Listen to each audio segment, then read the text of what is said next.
As a 90s kid, I'm probably biased, but I feel that there are few products that are more iconic and instantaneously recognizable than the atomic purple Game Boy Color from 1998. This translucent plastic era defined the 90s, and I think it has aged really well. Not just because of nostalgia, although that's certainly part of it, but because see-through plastic is freaking awesome. It just looks cool. So when I saw that China was producing an aftermarket clear plastic shell for Nintendo Switch, I just had to get my hands on it.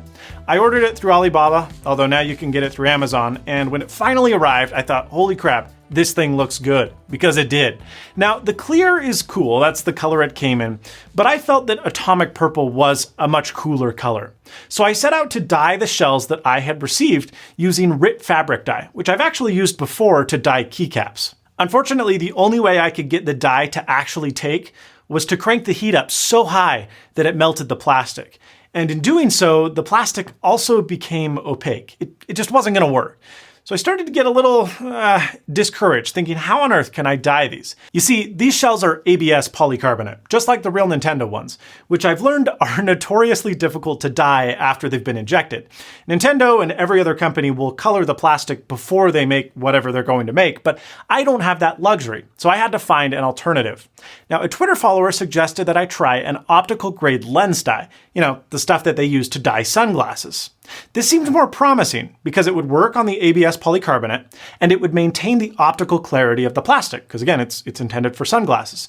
Now, it was kind of hard to find someone that would sell me this, but I did find a reseller that I've linked below if you're curious on doing this yourself. And I paid about $15 for the packet. I heated the dye up on the stove in a pot to about 185 degrees Fahrenheit, which is 20 degrees cooler than what the dye instructions recommended, but I didn't want to melt the plastic again like I had already done with the RIT dye. So it took me about 20 minutes of dunking and washing and redunking and rewashing the parts to get the right hue.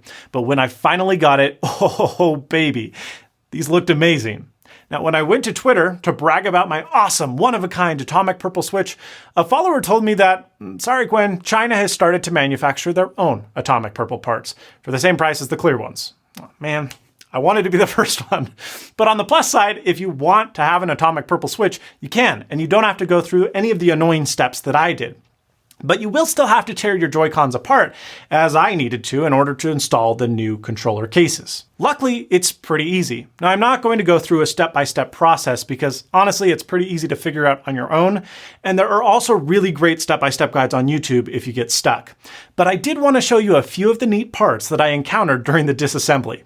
This is the HT Rumble. Now, I know that Nintendo tries to make it sound like the most amazing thing ever, but it's just a linear actuator. It's not new tech. It's very similar to Apple's Taptic engine that they use in the iPhone and the MacBook, but despite being simple tech, it feels amazing, and I've become spoiled by it. When I go back to play my PS4, the vibration motor and the controller just feels super crappy in comparison. Now, the PCB is pretty simple. We've got a Broadcom Bluetooth transceiver, which is to communicate back and forth between the Switch, and then we've got the NFC reader controller for your Amiibo. We've also got this cute little analog stick that's in its own self-contained package. And then there's the cool and sadly very useless IR camera that will only ever be used by one crappy game, 1-2 Switch. Lastly, we've got the buttons, which are this awesome ABS double shot plastic, so the letters are never going to rub off. Now, upon reassembling the controllers, we get them into their full beauty, and wowzers! I know I'm biased, but I think they look amazing. Each side looks different than the other because there's more tech jammed in the right Joy-Con than the left, which I think is actually pretty unique. All in all, to me, this seems like an excellent way to customize your Switch without spending an arm and a leg on a custom paint job like a few companies are offering. Now, as I mentioned previously, China started selling these on Amazon, and they've got a slew of colors in both transparent and opaque variations that you can choose from. It was a relatively inexpensive, super easy modification. And so if you're interested, I will leave those links to the Amazon parts in the video description below. But other than that, leave a like if you liked this video. If you didn't, that other button seems to work okay too. Get subscribed for more awesome tech videos like this one, but most importantly, and as always, stay snazzy.